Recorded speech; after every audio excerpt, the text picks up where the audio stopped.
হৃদয়ের কসবা টিভির সাথে থাকুন। কেটিভি কে লাইক, শেয়ার, কমেন্ট করুন। বাঞ্ছারামপুরে ধানের শীষের বিকল্প কোনো প্রতীক আমরা বাঞ্ছারামপুরে চাই না। Doctor Mohammad Saiduzzaman Kamal. Staff reporter Alamgir হোসেনের তথ্যচিত্রে বিস্তারিত জানাচ্ছেন আকলিমা রশিদ ঢালি। শুনছিলেন সংবাদ শিরোনাম, এখন বিস্তারিত। কসবা টিভি। বাঞ্ছারামপুর হল শাহজাহান হাওলাদার সুজন, এটিএম ওয়ালি আশরাফ, এমএ খালেক পিএসসির ঘাঁটি। এটি সম্পূর্ণ বিএনপি তথা ধানের শীষের ভোট ব্যাংক। এখানে বিএনপির ধানের শীষের জন্য শাহজাহান হাওলাদার সুজন ও নয়ন জীবন দিয়েছেন। তাদের রক্তের সাথে বৈমানি করে কোনো দল বা জোটকে প্রার্থী দিলে বাঞ্ছারামপুরের জনগণ তা মেনে নিবে না।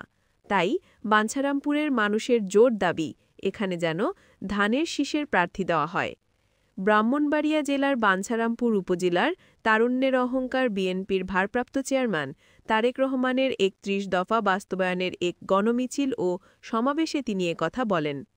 সলিমাবাদ ইউনিয়ন তাঁতি দলের সভাপতি আব্দুল আউয়ালের সভাপতিত্বে আরও উপস্থিত ছিলেন জেলা বিএনপির সদস্য ভিপি দেওয়ান নাজমুল হুদা, উপজেলা যুবদলের আহ্বায়ক জিসান সরকার, উপজেলা স্বেচ্ছাসেবক দলের আহ্বায়ক ওমর ফারুক, উপজেলা জাসাসের সভাপতি এম.এ. সালাম, প্যানেল চেয়ারম্যান রফিকুল ইসলাম, উপজেলা শ্রমিক দলের আহ্বায়ক মনির হোসেন, শহীদ নয়নের পিতা পৌর যুবদলের আহ্বায়ক আওলাদ হোসেন, ইমান আলী, পৌর যুবদলের আহ্বায়ক জাহিদুল ইসলাম ফাহাদ, উপজেলা ছাত্রদলের সাবেক সভাপতি ইব্রাহিম সরকার, শহীদ জিয়া পরিষদের উপজেলা সভাপতি বিপ্লব আহমেদ, জাহিদুল ইসলাম লিটন, খায়ের উদ্দিন, হারুন মিয়া, আশাবুদ্দিন, করিম মিয়া, হানিফ মিয়া, চাঁদ বাদশাহ প্রমুখ।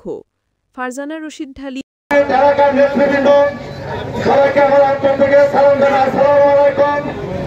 আমি বেশি কিছু কথা বলবো না। এই ডক্টর সাইদুজ্জামান কামালের সম্বন্ধে দুটি কথা বলবো। উনি আমাদের পার্শ্ববর্তী বাঞ্ছারামপুর এলাকার সলিমাবাদের পাশে এবং বাঞ্ছারামপুর একই এলাকা। আমরা দীর্ঘ 17 বছর আমাদের এলাকার নেতা কর্মীরা নির্যাতিত এবং এই সময় ডক্টর কামাল ভাই এসে আমাদেরকে সজাগ করেছে, আসুন আমরা বাঞ্ছারামপুর কুমিল্লা বিভাগে নির্ভীক বিতরণ করবো। হৃদয়ের কসবা টিভির সাথে থাকুন। কেটিভি কে লাইক, শেয়ার, কমেন্ট করুন। শুনছিলেন বিস্তারিত কসবা টিভি।